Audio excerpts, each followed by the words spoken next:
Saudara ingin menikmati berkat Tuhan pagi hari ini? Puji Tuhan. Pengkhotbah pasal 3 ayat yang ke-11, sama-sama kita akan membuka. Saya rindu semuanya kita di saat pagi hari ini kita boleh terima berkat dari Tuhan ya. Pengkhotbah 3 ayat yang ke-11. Judul khotbah saya, mengerti waktunya Tuhan. Mengerti waktunya Tuhan. Pengkhotbah pasal 3 ayat yang ke-11.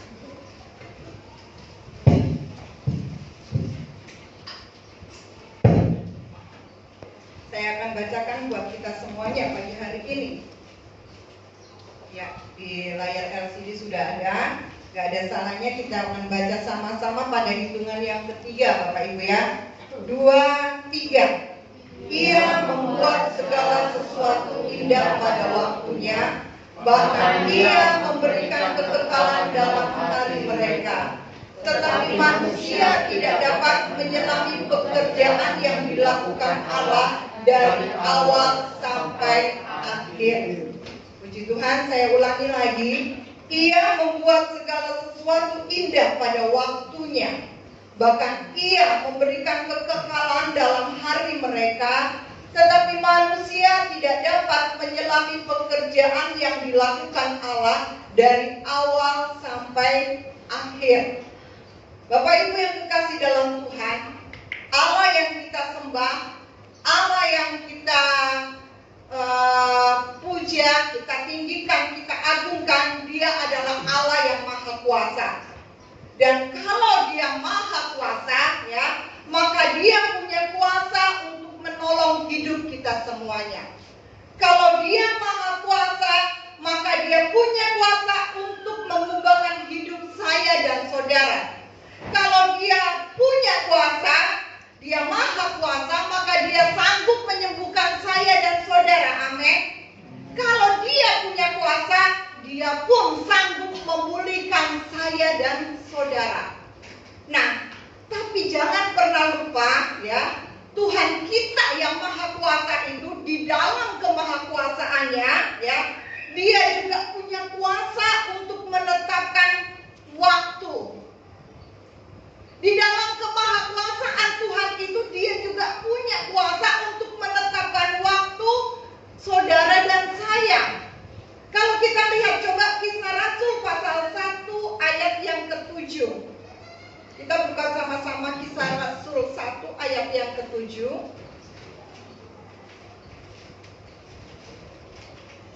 Coba tolong Daniel, Kisah para Rasul 1 ayat yang ke-7. Jawabnya, engkau tidak perlu mengetahui masa dan waktu yang ditetapkan Bapa sendiri menurut kuasanya. Ya, garis bawahi di sini yang dikatakan ditetapkan waktu. Engkau tidak perlu mengetahui masa dan waktu yang ditetapkan Bapa. Garis bawahi di sini yang ditetapkan Bapa sendiri menurut kuasanya. Waktu itu sudah ditetapkan oleh Bapa menurut kuasanya. Dan seringkali waktu Tuhan itu sangat sulit kita pahami. Seringkali waktu Tuhan itu sangat sulit untuk kita mengerti ya.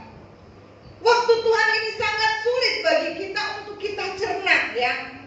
Bahkan seringkali waktunya Tuhan itu beda dengan waktu saya dan saudara. Seringkali kita punya cara pandang yang beda dengan Tuhan, Bapak Ibu yang kasih dalam Tuhan. Ya. Tempat paling tidak nyaman di dunia ini adalah di ruang tunggunya Tuhan. Ketika kita menunggu waktunya Tuhan, ketika kita menunggu atas jawaban-jawaban doa yang kita panjatkan kepada Tuhan, rasanya nggak enak, rasanya nggak nyaman. Saya bisa katakan itu di ruang tunggunya Tuhan. Ya. Di ruang tunggu Tuhan ini kita sedang menunggu Tuhan menjawab doa kita. Di ruang tunggu Tuhan ini kita sedang menunggu Tuhan untuk Tuhan itu mendengar dan bergerak dalam kehidupan saya dan saudara. Padahal Tuhan seringkali katakan semua semua itu indah pada waktunya. Kalau kita kembali lagi ke dalam Pengkhotbah pasal 3 ayat yang ke-11, Bapak Ibu, coba kita lihat lagi Pengkhotbah pasal 3 ayat yang ke-11. Dikatakan tadi, ia membuat segala sesuatu indah pada waktunya. Bahkan ia memberikan kekekalan dalam hati mereka. Selanjutnya dikatakan, tetapi manusia tidak dapat menyelami pekerjaan Tuhan. Akal pikiran kita itu terbatas adanya. Kita tidak bisa menyelami apa yang Tuhan kerjakan dalam kehidupan saya dan saudara. Saya bisa katakan ketika kita menunggu waktunya Tuhan, berarti posisi kita sedang ada di dalam ruang tunggunya Tuhan. Kita sedang menunggu jawaban-jawaban atas setiap doa yang saudara manjatkan kepada Tuhan. Bapak Ibu yang kekasih dalam Tuhan, sebagai manusia ada satu sifat dalam diri saya dan saudara itu paling gak suka nunggu. Benar gak? Sebagai manusia ada sifat dalam kehidupan kita bahwa manusia itu paling tidak suka menunggu. Kalau mungkin ada waktunya dikasih batas waktu, kita bisa ngerti Bapak Ibu. Contoh aja ketika kita naik pesawat ya. Ketika kita naik pesawat, bagi yang pernah naik pesawat ini ya, kalau kita sudah tiba di bandara ya, tiba-tiba kita baca di layar apa itu namanya ya. Di situ dikatakan pesawat ini tujuan ini delay. Wah, rasanya pegel ya, rasanya nggak enak. Aduh, delay lagi, nunggu lagi. Tapi itu masih lumayan. Kadang-kala kita dikasih tahu 1 jam pesawat akan diberangkatkan lagi, 2 jam, 3 jam. Saya pernah waktu di Kalimantan dengan Bapak Gembala 9 jam di delay Bapak Ibu. Wah, sampai bosan nungguin di bandara, muter-muter kayaknya nggak habis-habis waktunya. 9 jam di bandara ya. Menunggu. Kata menunggu itu sesuatu yang nggak enak ya. Banyak orang Kristen yang berada saat ini, saya dan saudara sedang ada di ruang tunggunya Tuhan, di mana Tuhan belum menjawab doa saya dan saudara.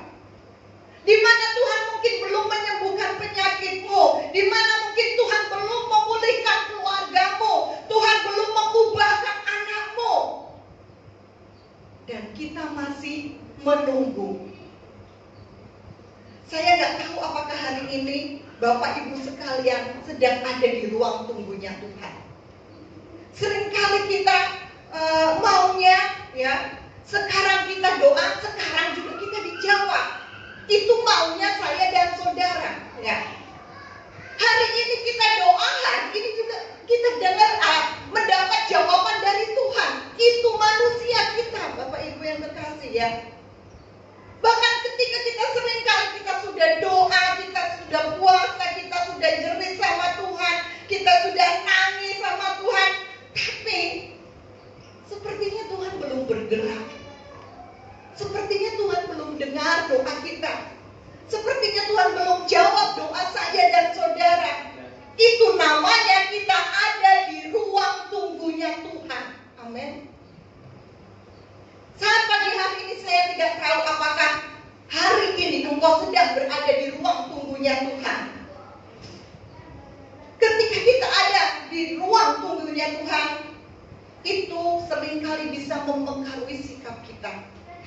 Kalau kita sedang menunggu jawaban atas doa-doa kita yang belum dijawab oleh Tuhan, kadang-kadang kita capek, Bapak Ibu, kita bosan ya. Ada seorang telepon sama saya, sudahlah, nggak usah didoain lagi ya. Saya sudah capek. Manusiawi sekali itu Bapak Ibu ya. Menunggu jawaban atas doa yang kita naikkan itu tidak mudah, itu tidak gampang memang ya. Tapi harus kita pahami, kita harus mengerti bahwa Tuhan sedang bekerja dalam hidup saya dan saudara. Meskipun sepertinya tidak terjadi apa-apa, Tuhan sedang bekerja Bapak Ibu. Tapi kadang-kala manusia kita nggak sabar. Kita nggak sabar untuk segera Tuhan menjawab seruan doa saya dan saudara. Bapak Ibu yang kekasih dalam Tuhan, dia paling hebat di saat kita tidak bisa melihat dia sedang bekerja. Amin. Tuhan itu Tuhan yang berkuasa. Tuhan bekerja paling dahsyat, paling luar biasa. Di saat kita tidak bisa lihat, dia sedang bekerja. Mungkin di saat engkau sakit pagi hari ini, engkau berkata, Tuhan kok yang gak waras-waras, Tuhan kok gak sembuh-sembuh. Seringkali kita tidak sadari Bapak Ibu bahwa Tuhan itu sedang bekerja, tapi kita gak sadar Tuhan sedang bekerja. Mungkin saat ini, di saat bisnismu, usaha kita mulai goyang, mulai goncang, usaha kita, bisnis kita mungkin mulai lesu keadaannya ya. Kelihatannya tidak ada tanda-tanda pertolongan Tuhan. Disitulah Tuhan sedang bekerja untuk menolong usaha dan pekerjaan saudara. Amin.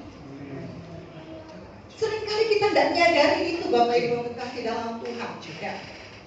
Saat kita belum dijawab oleh Tuhan, saat doa kita belum dijawab oleh Tuhan, ya, ada kemungkinan saya bisa katakan ya.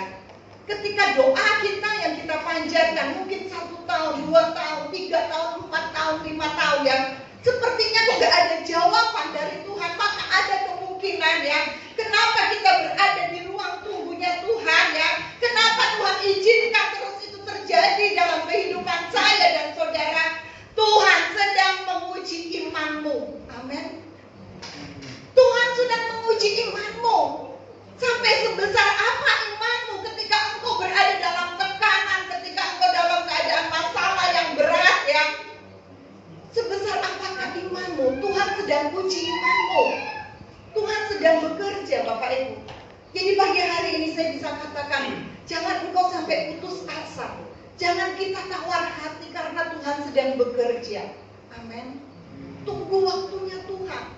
Tuhan katakan iya membuat segala indah pada waktunya. Tapi manusia seringkali nggak ngerti cara kerjanya Tuhan. Manusia nggak ngerti, nggak pernah nyambung cara kerjanya Tuhan. Ini terbatas, akal pikiran saya dan saudara itu terbatas Bapak Ibu yang terkasih dalam Tuhan. Dibutuhkan iman yang kuat. Kenapa kita ada di ruang tunggunya Tuhan? Tuhan sedang menguji imanmu di hari-hari ini. Amin. Hari-hari yang kita lalui ini bukan hari-hari yang mudah ya. Dengan adanya virus ya, COVID-19 yang merajalela bahkan bukan hanya di Indonesia tapi di seluruh dunia ya. Dampaknya banyak sekali Bapak Ibu ya.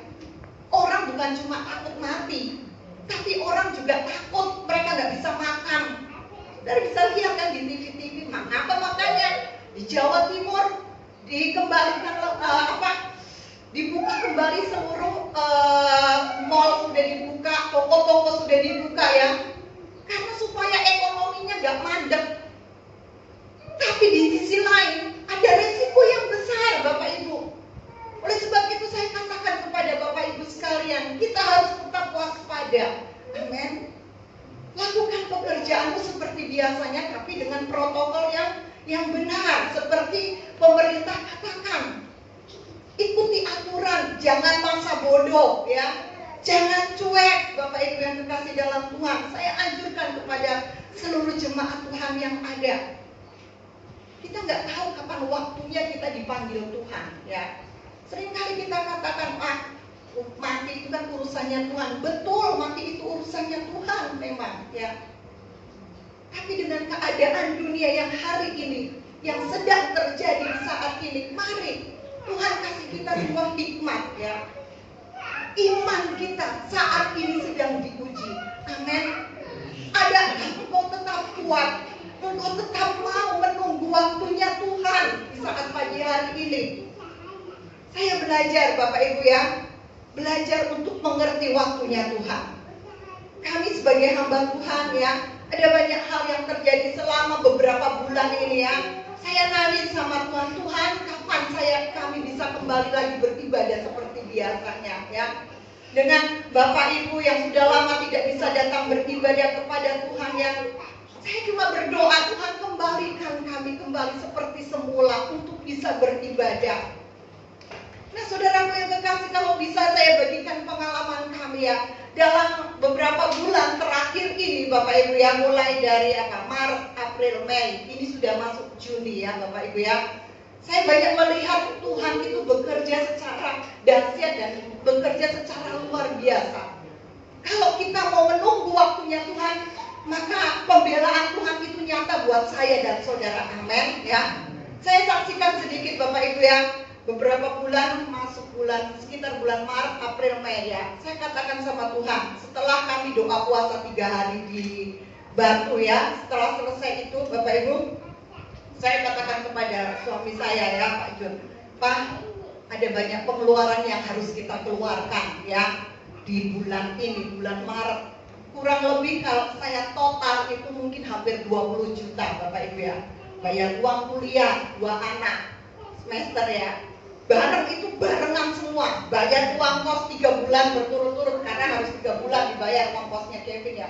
Itu semua barengan ya, bersamaan. Bayar lagi uang kubur ya. Saya berterima kasih untuk Bapak Ibu yang sudah menyumbang ya, juga untuk kubur daripada Mami ya. Itu semua terkumpul 3,5 juta ya. Jadi biaya kuburnya 7 juta Bapak Ibu. Jadi kami masih harus cari 3,5 juta ya. Banyak sekali biaya yang harus saya keluarkan di saat di bulan itu Bapak Ibu. Jadi total hampir 20. Saya seperti kayak semua stres Bapak Ibu ya. Hampir saya katakan tidak stres, hampir ya. Saya katakan, Tuhan mau cari di mana uang sebanyak ini Tuhan ya. Saya harus bayar ini, bayar itu, bayar ini. Saya sampai katakan sama Angel, kalau bisa berhenti dulu kuliahnya. Kalau memang nggak bisa ditunda itu pembayaran ya. Saya katakan kepada anak-anak, kalau memang Mama belum ada uang ya sudah, tunda dulu, berhenti dulu kuliah. Kalau memang itu tidak bisa ditunda. Saya katakan seperti itu Bapak Ibu ya. Memang saya benar-benar tidak ya, saya berserah sama Tuhan dalam 1 bulan 2 bulan itu Bapak Ibu. Belum lagi bayar pajak mobil. Memang punya mobil itu nggak keenakan ya Bapak Ibu. Tiap tahun ternyata harus bayar pajak ya. Pajaknya juga besar, 3.300.000 pajak mobil kami Bapak Ibu ya. Jadi rasanya benar-benar penat sekali saat itu. Tapi ini kembali lagi saya belajar ya, untuk di ruang tunggunya. Ketika saya ada di ruang tunggunya Tuhan, saya tetap pakai iman saya. Saya tetap beriman bahwa Tuhan pasti akan menolong. BPKB mobil sudah kami pegang. Saat itu Bapak Gembala katakan, apa ini kita pinjam duit ke bank, maksudnya ya, taruh BPKB. Saya katakan, enggak, aku nggak mau Pak, aku nggak mau berurusan dengan bank, pusing saya kalau urusan dengan bank nanti ya. Saya katakan seperti itu ya, tiap orang beda-beda ya Bapak Ibu ya. Tapi ngutang bank untuk bayarin utang-utang lagi kan, apa artinya itu? Beda dengan Bapak Ibu untuk muter bisnis ya, beda itu ya. Sama aja saya gali lubang tutup lubangnya. Jadi saya nggak mau, saya katakan saya yakin pasti Tuhan adakan. Benar Bapak Ibu, Tuhan nggak adakan jebrek langsung 20 juta turun saya diberkati, enggak. Tidak Bapak Ibu, setiap waktunya untuk kita bayar ya, tahu-tahu ada berkat Tuhan kasih ya. Waktunya untuk bayar lagi Tuhan kasih lagi, Tuhan siapkan lagi. Tuhan yang ini belum loh, sembahyang lagi, bergumul lagi. Ya, Tuhan kasih lagi. Sampai semuanya sepertinya dipermudah oleh Tuhan Bapak Ibu ya. Semuanya dipermudah oleh Tuhan. Untuk pembayaran uang kos yang harusnya 3 bulan berturut-turut bisa dicicil tiap bulan. Untuk pembayaran kubur yang harusnya cash sama Pak R itu bisa dicicil, enggak apa-apa Bu, seadanya Ibu aja. Ada 500 saya setor 500, ada 1 juta saya setor 1 juta. Semuanya dipermudah, diatur sedemikian rupa oleh Tuhan Bapak Ibu. Menunggu di ruang tunggunya Tuhan itu nggak mudah. Harus pakai iman. Amin. Saya gunakan iman saya Bapak Ibu. Sampai kami bergumul bersama Bapak Gembala. Akhirnya semua bisa teratasi ya. Dan yang terakhir saya katakan, Tuhan, bulan Agustus kami mau bayar pajak mobil. Saya ngomong sama Tuhan, Tuhan, kalau mobil aja Tuhan yang kasih, masa pajaknya kami nggak bisa bayar? Itu nggak mungkin, sesuatu yang nggak mungkin ya. Benar saudara, kami habis doa dan puasa hari apa itu? Jumat kalau nggak salah atau Sabtu ya. Saya terima WA ya. Bu Ika, pajak mobilnya sudah dibayar. Kaget saya Bapak Ibu. Oh, ini yang kasih mobil Bapak Ibu. Ini yang kasih mobil sama kami. Pajaknya sudah dibayar. Kalau belum dibayar, kapan batas waktunya? Dia katakan. Wah, saya sudah nggak enak ya. Saya balas lagi, Ci, nggak usah sudah Ci, itu urusan saya dengan Pak John, saya katakan seperti itu. Urusan kami, wong kami yang pakai mobilnya kok Ci jadi bingungin pajaknya, ya. Benar Bapak Ibu. Dan dia balas lagi, nggak apa-apa Bu Ika, wong saya itu kan untuk Tuhan semuanya. Sudah kalau bisa dibayar satu dulu. Nah, pajak mobil kami batas akhirnya sudah 2 tahun Bapak Ibu ya. Terhitung 2 tahun bulan Agustus ini sampai Agustus tahun depan ya. Aduh, harus 2 tahun ini bayar ya. Saya katakan, Cik, 2 tahun loh Cik ini bayar kalau Agustus. Enggak apa-apa sudah Bu Ika ya. Itu sekitar 6,5 juta Bapak Ibu. Saya nangis sama Tuhan. Tuhan, tepat waktunya Tuhan tolong. Amin. Belajar menunggu di ruang Tuhan, di ruang waktunya Tuhan dengan iman dan percaya. Amin. Bapak Ibu, hari-hari yang kita lalui ini hari-hari yang gak mudah, hari-hari yang tidak gampang. Gunakan imanmu, Tuhan kasih kita iman. Gunakan saat ini iman, percaya kita kepada Tuhan, bahwa apapun yang sedang kita hadapi, doa-doa yang kita naikkan kepada Tuhan itu, yakin dan percaya, menurut waktunya Tuhan akan jawab semuanya. Amin. Seturut kehendaknya Tuhan. Nah, pagi hari ini, apa yang harus kita tahu tentang waktu Tuhan itu Bapak Ibu? Apa yang harus kita tahu tentang waktu Tuhan? Yang pertama, waktu Tuhan selalu sempurna. Amin. Waktu Tuhan itu selalu yang terbaik. Amin. Yang terbaik Tuhan berikan buat saya dan saudara. Coba kita lihat Yohanes pasal 11 ayat 11 sampai ke 15, kita cepat saja. Yohanes pasal 11 ayat 11 sampai yang ke 15. Saya bacakan dengan cepat. Demikianlah perkataannya. Dan sesudah itu ia berkata kepada mereka, Lazarus saudara kita telah tertidur, tetapi aku pergi ke sana untuk membangunkan dia dari tidurnya. Maka kata murid-murid itu kepadanya, Tuhan, jikalau ia tertidur, ia akan sembuh. Tetapi maksud Yesus ialah tertidur dalam arti mati. Sedangkan sangka mereka, Yesus berkata tentang tertidur dalam arti biasa. Karena itu Yesus berkata dengan terus terang, Lazarus sudah mati. Tetapi syukurlah aku tidak hadir pada waktu itu. Sebab demikian lebih baik bagimu supaya kamu dapat belajar percaya. Marilah kita pergi sekarang kepadanya. Nah saudara, kalau saya ceritakan dengan bahasa saya Bapak Ibu ya, di sini ya, Yesus punya 3 teman, Lazarus, Marta, dan Maria ya. Tiga-tiganya. Tiba-tiba dalam cerita ini ya, yang namanya Lazarus itu jatuh sakit dan Tuhan Yesus dikasih tahu ya. Tuhan, ini Lazarus sakit ya. Tapi ketika Lazarus sedang sakit, di sini diceritakan Tuhan Yesus nggak datang. Tapi ketika Lazarus akhirnya mati ya, Yesus di sini dikatakan Yesus datang ya. Yesus datang menjenguk Lazarus ketika Lazarus sudah mati selama 4 hari. Alkitab katakan ya, selama 4 hari Bapak Ibu kasih ya. Waktu itu Tuhan tidak akan pernah.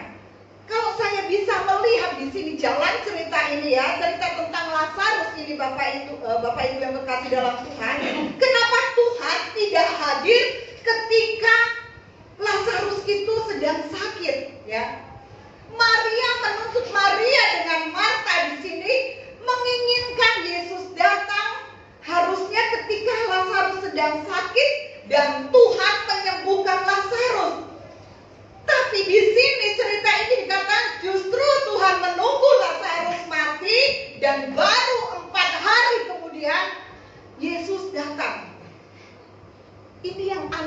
Ibu yang kekasih dalam Tuhan. Dan di akhir cerita ini ya, dalam pasal yang ke-11 ini, akhirnya Lazarus dibangkitkan.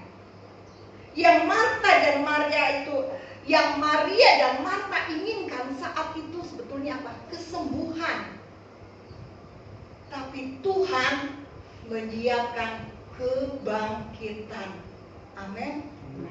Sesuatu hal yang gak di luar jangkauan pikiran kita. Maria dan Marta pengennya cuma sembuh, tapi Tuhan punya rencana lain. Tuhan mau ada kebangkitan dalam kehidupan Lazarus. Mereka minta kesembuhan, tapi di sini Tuhan bangkitkan Lazarus. Mungkin hari ini engkau berkata, Tuhan, sembuhkan pekerjaanku, sembuhkan penyakitku. Tapi yang Tuhan siapkan, yang sudah Tuhan siapkan, Dia akan bangkitkan pekerjaanmu. Amin. Akan Dia pulihkan kembali rumah tanggamu, bangkitkan rumah tanggamu. Tuhan sembuhkan mungkin juga sakit penyakitmu. Tapi Tuhan inginkan lebih dari itu. Inilah pikiran kita yang terbatas sebagai manusia, Bapak Ibu yang kekasih ya. Tuhan kita adalah Tuhan yang melampaui akal dan pikiran kita sebagai manusia. Amin. Saya tekankan lagi, Tuhan kita adalah Tuhan yang melampaui akal pikiran kita sebagai manusia. Seringkali kita tanya, Tuhan, kapan Ya jawab doaku? Di waktu yang tepat, pasti aku akan menjawab doamu. Amin. Itu kata Tuhan. Amin Bapak Ibu ya. Apa yang kita tahu tentang waktu? Yang tadi pertama katakan, waktu Tuhan itu selalu sempurna. Waktu Tuhan itu selalu yang terbaik. Seperti kesaksian saya tadi Bapak Ibu ya. Yang terbaik, coba kalau saya cuma berpikir begini Bapak Ibu. Coba saya taruh BPKB itu di bank ya. Apa saya nggak nyicil tiap bulan sampai berapa tahun? Tapi saya belajar menunggu waktunya Tuhan. Belajar ada di ruang tunggu waktunya Tuhan dengan iman dan percaya. Dan Tuhan bereskan di luar akal jangkauan pikiran saya. Amin. Itu waktu Tuhan yang sempurna. Saya bisa katakan seperti itu. Apa yang harus kita mengerti tentang waktu Tuhan? Yang kedua, Dia selalu tepat waktu. Amin. Tuhan selalu tepat waktu. Kenapa Tuhan Yesus tunggu selama 4 hari? Kenapa Bapak Ibu? Ini yang menjadi pertanyaannya. Kenapa si Yesus kok nggak mau datang sembuhkan Lazarus saat itu? Kok ngenteni Lazarus mati dulu? Ya, Bu, dan nunggunya bukan 1-2 hari. Ketika Lazarus sudah 4 hari mati loh Bapak Ibu ya. Baru Tuhan datang dan Tuhan bangkitkan. Kita tahu bahwa keadaan tubuh manusia ya ketika mati 24 jam pertama, kalau saya baca-baca di tentang ilmu kedokteran ya, saya cuma baca-baca sih Bapak Ibu ya. 24 jam pertama tidak mengalami apa-apa. Hari pertama ya. Tubuh manusia ketika meninggal tidak mengalami apa-apa. Tapi ketika masuk hari kedua, hari ketiga, kalau tidak dikasih formalin ya, kalau nggak dikasih formalin, tubuh manusia ketika meninggal dari hari pertama sampai hari yang ketiga itu tubuhnya tidak akan berubah ya. Tubuhnya di luar tampak bagus, mungkin hanya pucat saja Bapak Ibu, tapi di dalamnya sudah mulai membusuk ya. Paru-parunya, jantungnya ya, itu sudah mulai membusuk. Otaknya itu sudah mulai membusuk ya. Setelah 4 hari, lebih dari 4 hari Bapak Ibu, badannya itu ya, menurut ilmu kedokteran mulai mengeluarkan cairan. Itu mengeluarkan bakteri dari hidung, dari dari telinga ya, itu mengeluarkan darah, dan itu bakteri. Dan itu tandanya memang sudah hancur, tubuh manusia itu sudah hancur. Dan kita lihat di sini, Yesus datang pada saat Lazarus mati hari keempat. Jadi organ tubuh daripada Lazarus itu sudah hancur. Tidak ada kata terlambat. Amin. Tepat waktu Dia datang dan Dia bangkitkan Lazarus. Amin. Saya ingatkan buat kita semuanya, tidak ada kata terlambat buat Tuhan. Dia tepat waktu.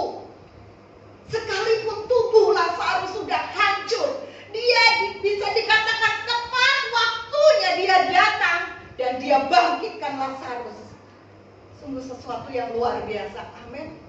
Mungkin hari ini engkau berkata, sudah Tuhan, gak bisa Tuhan. Sudah percuma ya, udah percuma, terlambat, gak bisa lagi. Buat Tuhan, gak ada kata mustahil, gak ada kata terlambat Bapak Ibu. Amin. Tepat waktunya Dia tolong saya dan saudara.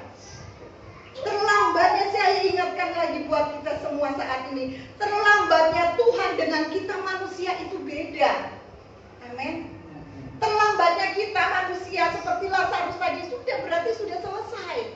Tapi Tuhan, kita lihat Tuhan, 4 hari sepertinya Tuhan sudah terlambat. Tapi nggak terlambat, malah Tuhan nyatakan mujizatnya, Lazarus dibangkitkan. Mungkin bagi kita saat ini terlambat, tapi bagi Tuhan tidak ada kata terlambat. Amin. Kita punya Tuhan yang selalu on time, Tuhan yang selalu tepat waktu ya. Dia tidak pernah terlalu cepat, Dia tidak pernah terlambat, tapi Dia tepat waktu. Ya, Dia tepat waktu, tapi bukan waktu kita, tapi waktunya Tuhan. Sekali lagi Bapak Ibu, amin.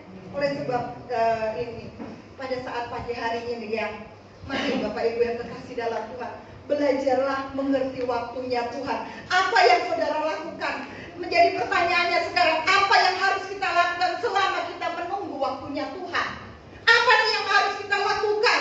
Dalam Yohanes Yohanes 11 ayat 32 dikatakan di sini di situ Maria tersungkur. Tersungkurlah Maria, Yohanes 11 ayat 32. Saat saudara sedang hadapi tekanan, saat sedang berada di ruang tunggunya Tuhan, mari Bapak Ibu tersungkurlah di kaki Tuhan, mendekatlah kepada Tuhan, sungguh-sungguhlah kepada Tuhan, dan engkau akan lihat Tuhan sedang bekerja dan Tuhan akan menolong hidup saya dan saudara. Amin. Jangan engkau berkata Tuhan gak bisa, Tuhan gak bisa. Buat Tuhan apa sih yang tidak bisa? Semuanya mungkin dan semuanya bisa Bapak Ibu. Tergantung dari saya dan saudara saat ini. Mari di hari-hari yang terakhir ini, hari-hari ke depan adalah hari-hari yang Alkitab katakan hari-hari yang semakin sulit ya. Jadi nggak mudah. Saya rindu jemaat Tuhan di hari-hari ini untuk semakin dekat kepada Tuhan, untuk semakin sungguh-sungguh kepada Tuhan. Jangan tinggalkan jam-jam ibadah Bapak Ibu yang terkasih dalam Tuhan. Hari kalau kita sedang berada di ruang tunggunya Tuhan saat pagi hari ini, mendekatlah kepada Tuhan, tersungkurlah di kaki Tuhan, pakai imanmu untuk engkau yakin, engkau percaya bahwa Tuhan sanggup menolong engkau. Ada banyak kita ketika sedang ada di ruang tunggunya Tuhan, kita malas untuk berdoa, kita malas untuk datang beribadah kepada Tuhan. Kita justru rasanya capek Tuhan. Saudara penuh dengan pengeluhan. Itu yang sering kali terjadi dalam kehidupan saya dan saudara. Selama kita ada di ruang tunggunya Tuhan, mari belajarlah untuk kita mendekat dan mendekat kepada Tuhan ya. Tambahkan jam-jam ibadah. Enggak cukup cuma hari Minggu Bapak Ibu. Hari Kamis ada ibadah. Datanglah bersekutu, datanglah beribadah kepada Tuhan, supaya engkau dikuatkan, supaya imanmu terus akan bekerja. Amin. Karena iman timbul dari pendengaran. Kalau engkau nggak pernah dengar firman, bagaimana imanmu akan bekerja? Saya bisa katakan Bapak Ibu, jangan terlalu biasa tinggalkan jam-jam ibadah ya. Saya tekankan kepada jemaat Tuhan saat pagi hari ini, jangan terlalu biasa tinggalkan jam-jam ibadah. Seringkali sesuatu yang sudah biasa, maka kita jadi terbiasa. Benar? Hari Minggu ini ke gereja, minggu depan praise ya, masih ada minggu depan. Seringkali seperti itu kan. Nanti minggu depannya seperti itu lagi, datang minggu depan, nanti minggu depannya nggak nongol lagi Bapak Ibu ya. Mari Bapak Ibu ya, di hari-hari yang terakhir ini, gunakan waktu ini, mumpung masih Tuhan kasih sehat. Kemarin ada yang telepon sama saya ya, mau ke rumah sakit Bapak Ibu, mau operasi ya. Tapi nggak bisa operasi, duit ada, rumah sakit penuh. Saudara bisa bayangkan, saya katakan pakai BPJS, Wes gak pakai BPJS, bayar biasa, mau duit ada. Tapi nggak bisa. Rumah sakit Surabaya semua penuh. Saudara bayangkan, uang gak ada artinya. Kita semua butuh duit, amin. Semua butuh uang. Tapi ada saatnya uangmu itu gak akan ada artinya, Bapak Ibu. Tapi Dia Yesus, Dia segala-galanya dalam kehidupan saya dan saudara. Amin. Tanpa kita sadari, seringkali uang sudah mengambil tempatnya Tuhan. Saudara, saya tekankan lagi, tanpa kita sadari seringkali ya, ini uang sudah mengambil posisinya Tuhan. Uang sudah mengambil tempatnya Tuhan. Engkau lebih mengutamakan uang, engkau lebih utamakan pekerjaan ya. Sehingga hari Minggu engkau pun tidak bisa beribadah kepada Tuhan karena engkau cari duit. Saya tahu itu kebutuhan. Tapi ada kebutuhan, yaitu kebutuhan kekekalan, yaitu di masa yang akan datang, Bapak Ibu. Dan itu tidak bisa terbayarkan dengan uangmu. Amin. Saat seorang bergantung pada Tuhan, saat seorang bergantung sepenuhnya pada Tuhan, pasti dia akan memprioritaskan Tuhan. Amin. Pasti dia akan utamakan Tuhan. Tapi kalau engkau bergantung kepada pekerjaanmu, engkau mampu, bisa. Saya katakan, bisa. Tuhan kasih pilihan kok dalam kehidupan saya dan saudara. Bisa kamu kerja dari pagi sampai malam, malam jadi pagi, pagi jadi malam, bisa. Tapi apa? Engkau stres. Ya, engkau pasti stres. Tapi coba libatkan Tuhan, Bapak Ibu, amin. Engkau akan santai, ya. Beban yang engkau pikul itu gak akan berat rasanya kalau kita melibatkan Tuhan, kalau kita mengutamakan Tuhan.